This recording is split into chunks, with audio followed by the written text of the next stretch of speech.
પાલનપુરના ગોળા નજીક ઇકોકાર્ડની લૂંટ કરનાર બે ઈસમો ઝડપાયા। એલસીબીની ટીમે ધોરી અને કારજા ગામના બે આરોપીઓને ઝડપી પાડ્યા છે। દોઢ માસ અગાઉ મુસાફર ઇકોમાં સવાર આરોપીઓએ ચાલકોને છરો બતાવી લૂંટ કરી હતી।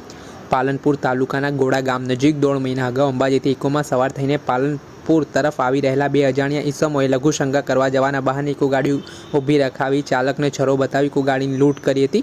ત્યારબાદ તેઓ ફરાર થઈ ગયા હતા। આ મામલામાં બનાસકાંઠા એલસીબીની ટીમે ચિત્રાસણી નજીકથી આરોપીઓને ઝડપી પાડ્યા છે। અંબાજીથી દોઢ મહિના અગાઉ મુસાફર ભરીને પાલનપુર આ ઇકો ગાડી આવી રહી હતી અને આ દરમિયાન આ પ્રકારે તરકટ રચીને આરોપી દ્વારા પ્રકારની ઘટનાને અંજામ આપ્યો હતો।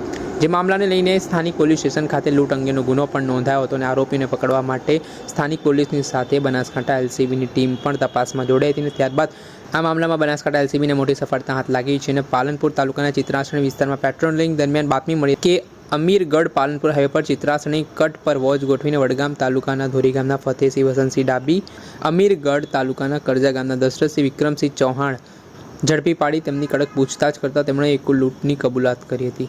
આ મામલાના સંદર્ભમાં શું કહી રહ્યા છે બનાસકાંઠાના એસપી અક્ષયરાજ મકવાણા તે સાંભળી લો। 4/10/2024 ના રોજ પાલનપુર તાલુકા પોલીસ સ્ટેશન ખાતે એક ઇકો ગાડીની લૂંટની ફરિયાદ નોંધાઈ છે, જેમાં પોલીસ ખૂબ મહેનત કરી રહી હતી અને 2.5 માસ જેટલો સમય વીતી ગયો હતો, પરંતુ પોલીસે આ 2.5 માસ દરમિયાન અઢળક સીસીટીવી કેમેરા તપાસ્યા। ત્યારબાદ પોલીસે આરટીઓ કચેરીનો કોન્ટેક્ટ કરીને અઢળક એવા નંબરો કે જે શંકાસ્પદ જણાતા હતા તમામ નંબરો ઉપર પોલીસ દ્વારા કાર્યવાહી કરવામાં આવી અને ત્યારબાદ આજે 2.5 માસના અંતે પોલીસે બે એવા આરોપીઓ કે જે ખૂબ રીઢા આરોપીઓ છે અને એમની ઉપર અગાઉ પણ વ્હીકલ ચોરીના ગુના દાખલ થયેલા છે, એ બંનેને પકડી પડ્યા છે અને આ ઇકો ગાડીની જે લૂંટ કરેલી હતી ઇકો ગાડીને પણ પોલીસ દ્વારા જે છે એ રિકવર કરવામાં આવેલી છે।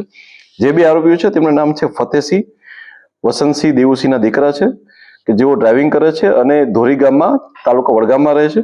બીજા જે વ્યક્તિ છે તેનું નામ છે દશરથસિંહ છે, જે વિક્રમસિંહ ભૂરસિંહ ચૌહાણના દીકરા છે અને તેઓ કરજા ગામમાં રહે છે અને અમીરગઢ તાલુકાના છે।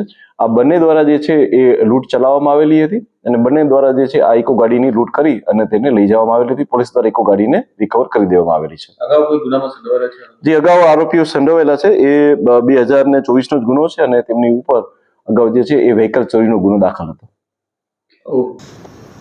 હતા બનાસકાંઠાના એસપી અક્ષયરાજ મકવાણા। જેવી રીતે બનાસકાંઠા એલસીબીની ટીમે અને સ્થાનિક પોલીસે આજે સમગ્ર ઘટનાને લઈને જે લૂંટનો બનાવ નોંધાયો હતો ત્યારે બનાસકાંઠા એલસીબીને બાતમી મળી હતી અને આ બાતમીના આધારે ચિત્રાસણા ખાતેથી જે બે આરોપીઓ છે તેમને દબોચીને પોલીસે આગળની કાર્યવાહી પણ હાથ ધરી છે।